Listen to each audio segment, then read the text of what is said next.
할렐루야. 1월 31일 월요일 원포인트 큐티 가운데 오신 여러분들을 주님 이름으로 사랑하고 축복합니다. 하나님께서 오늘 우리에게 주신 말씀은 사무엘상 4장 5절에서 11절까지의 말씀입니다. 사무엘상 4장 5절에서 11절까지의 말씀 다 같이 한 목소리로 합독하도록 하겠습니다. 여호와의 언약궤가 진영에 들어올 때에 온 이스라엘이 큰 소리로 외치매 땅이 울린지라. 블레셋 사람이 그 외치는 소리를 듣고 이르되 히브리 진영에서 큰 소리로 외침은 어찌 됨이냐 하다가 여호와의 궤가 진영에 들어온 줄을 깨달은지라. 블레셋 사람이 두려워하여 이르되 신이 진영에 이르렀도다 하고 또 이르되 우리에게 화로다. 전날에는 이런 일이 없었도다. 우리에게 화로다. 누가 우리를 이 능한 신들의 손에서 건지리요. 그들은 광야에서 여러 가지 재앙으로 애굽인을 친 신들이니라. 너희 블레셋 사람들아 강하게 되며 대장부가 되라.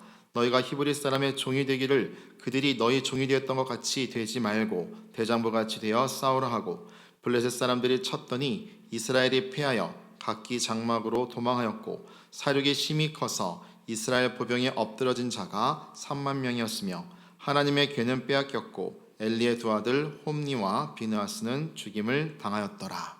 아멘.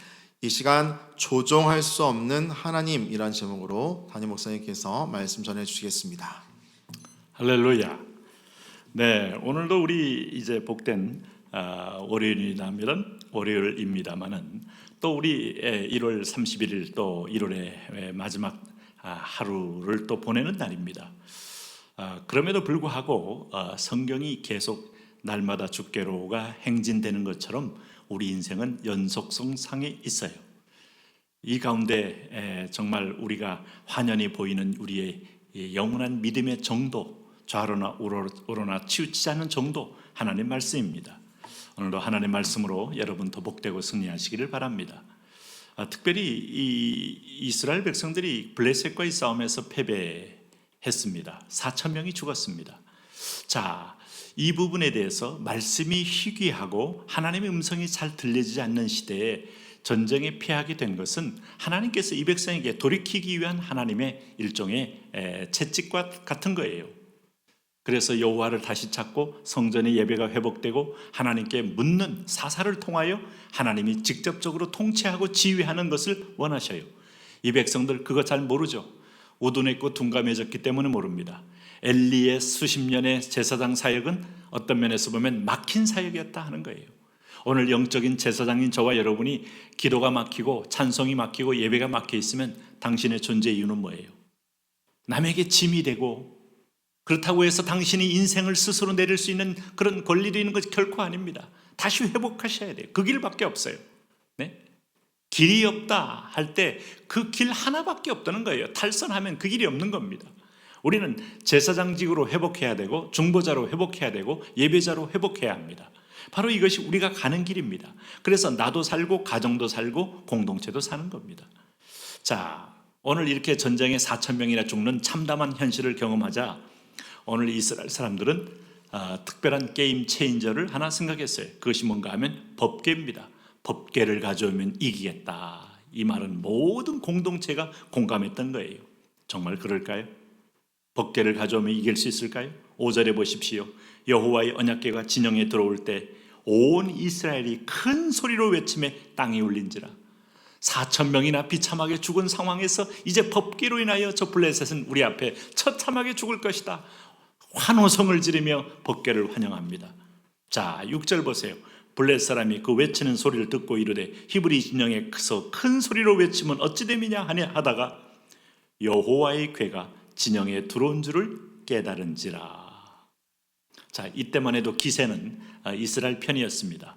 자, 법궤를 불러온 이스라엘 백성들이 아주 사기충천에 있음을 우리는 지금 보고 있습니다. 그러면서 블레셋 사람들은 그 앞에 지금 두려움에 서서히 지금 젖고 있습니다. 블레셋 사람이 두려워하여 이르되 신의 진영에 이르렀도다 하고 또 우리 이르되 우리에게 화로다. 전날에는 이런 일이 없었도다. 전날에 법궤가 없었는데 오늘 어찌하여 법궤가 들어왔는고? 왜요? 오늘 8절 보니까 블레셋은 이스라엘 백성들에게 임했던 그 이스라엘의 신의 역사를 너무 잘 알아요.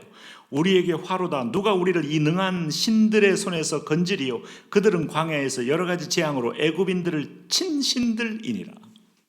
한 가지 이 블레셋이 오해하고 있는 건 신들이 아니고 신 한 분입니다. 신 중에 신이신 전능하신 유일신 하나님 여호와예요. 그런데 당시에는 고대는 다 보면 모든 이 범신론적인 겁니다. 일종의 애니미즘적인 거예요. 모든 물활론적이고 범신론적이고, 그래서 신들이 신들과의 싸움에서 이기면 그 신들에게 복속을 하듯이, 그래서 히브리인들의 신도 우리가 이겼지 않느냐 하는 그런 자부심을 가질 즈음에 법궤가 들어오니 법궤를 앞장서서 요단강 건넌 사건을 알아요. 법궤를 앞장세워서 여리고성이 처참하게 무너진 것도 알아요. 여러분, 세계 최강의 어떤 그 군대가 그 법궤를 앞세운 이스라엘의 행진 앞에 무너진 걸 안다면 이 블레셋이 두렵지 않다는 것이, 두려워하지 않는 게 이상하죠. 네? 그래서 이 사람들은 이미 싸우기 전에 마음이 물처럼 녹은 걸 알 수 있어요. 자, 오늘 과연 이 예상대로 전개가 됐습니까? 9절 보십시오. 너희 블레셋 사람들아 강하게 되며 대장부가 되라. 너희가 히브리 사람의 종이 되기를 그들이 너희의 종이 되었던 것 같이 되지 말고 대장부같이 되어 싸우라 하고. 참 재미있는 표현이에요. 이게 꼭 하나님의 사자가 오늘 이스라엘 백성에게 용기를 부어두고 권면하듯 한 말씀이 블레셋 내에 일어났어요. 법궤를 앞에 놓고 그들끼리 강력한 단일 대오가 형성되었어요. 오늘 종이 될 수 있다. 법궤가 들어가는 곳마다 우리는 졌다. 그러므로 우리가 여기서 최선을 다하여 함께해서 서로를 세워가며 싸워 이기자. 오늘 그들에게 결집하는 역사가 일어났습니다. 자, 그래서 10절 보세요. 블레셋 사람들이 쳤더니 이스라엘이 패하여, 오히려 그들이 용기백배하여 아주 배수진을 치고 이스라엘을 공격을 했더니 각기 장막으로 도망하였고 사륙이 심히 커서, 그러니까 4,000명하고는 아주 비교할 수 없는, 오히려 게임 체인저는 이스라엘에 있는 게 아니고 블레셋에 있게 되었어요. 뭡니까? 이스라엘 보병에 엎드린 자가 3만 명, 거의 10배 가까운 숫자가 처참하게 널브러져 죽는 대참사가 일어나게 된 거예요. 여러분, 우리는 하나님을 조종할 수 없어요. 하나님이 사랑했던 기명들 가지고 있으면 내가 하나님이 내 편 되는 거 아니에요. 오늘 아름다운 성화, 예수님을 상상한 성화, 베드로와 예수님과의 관계를 상상한 성화, 예수님의 기적의 성화, 홍해를 건너는 성화, 여리고성을 무너뜨리는 성화, 수많은 성화들이 있지만 그 자체가 나를 지켜주는 부적은 결코 될 수 없어요. 무엇보다도 여러분, 성경주의라는 것도 성경주의라는 이데올로기가 되는 순간에 성경과 나는 상관없는 하나의 그 사상의 포로가 되는 거예요. 말씀 자체가 인격이고 하나님이시고 그리스도인 거예요. 그러므로 우리가 모든 상황 가운데 하나님과 인격적 회복적 관계가 필요하지, 지정의로 회복돼야 됩니다. 하나님 말씀을 들어야 합니다. 지식으로. 그리고 말씀 앞에 반응해야 합니다. 회개할 것은 감동하여 울어야 합니다. 오늘 하나님 말씀의 격려 앞에는 기쁨으로 고백해야 합니다. 그리고 의지적으로 결단하여 이제는 하나님과 동행하고 말씀을 순종하기로 결정해야 됩니다. 이런 관계를 맺는 존재들만이 하나님과 나와 동행하시고 하나님이 내 편 되는 거예요. 여러분, 무슨 성경책을 집안의 온 방에다가 도배를 했다고 해서 하나님이 내 편 되는 거 아닙니다. 우리 교회에서 쓰던 아주 귀한 성물을 집에 갖다 놔서 그것 때문에 귀신이 못 들어오는 거 아니에요. 오늘 우리 마음속에 들어와 계신 그리스도, 그분이 흘리신 피 때문에 사단은 더 이상 우리와 상관이 없는 거예요. 이것을 내가 받는 건 믿음입니다. 말씀을 받아들여야 합니다. 그리고 내 입으로 말씀의 믿음으로 선포할 때 귀신도 떠나가고 블레셋도 떠나가고 아말렉도 떠나가는 겁니다. 오늘 여기 보십시오. 오늘 11절 말씀 보니까 결국 오늘 전쟁에서의 결과는 비참한 패배입니다. 하나님의 괴는 빼앗겼고 엘리의 두 아들 홈니와 비나스는 죽임을 당하였더라. 왜 엘리와 홈니의 비나스 죽임을 오늘 본문의 말미에 강조를 해야 할까요? 이 사람들이 레위 지파로서 아버지 엘리의 아들로서 제사장직을 이어받아 하나님 앞에 이 공동체의 예배 영성을 세워 모든 전쟁터에 승리의 통로로 쓰임받아야 할 존재인데 막혔잖아요. 마치 하나님의 명령을 어기고 도망갔던 그야말로 요나와 같은 존재가 되어 풍랑을 몰고 왔잖아요. 아간처럼 하나님 앞에 패배를 몰고 왔잖아요. 홈리와 비너스는 삶과 인생의 마음에 하나님 경외하는 건 전혀 없이 법궤라는 걸 가지고 하나님을 마음껏 조종할 줄로 착각했지 않습니까? 이게 바로 우상입니다.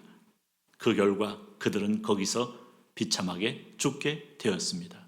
법궤를 빼앗긴 것은 하나님의 영광이 함께 떠난 것과 같은 처참한 결과를 맞게 된 거예요. 오늘 여러분, 성전된 여러분이 한 분 한 분이 성전입니다. 한 분 한 분이 교회입니다.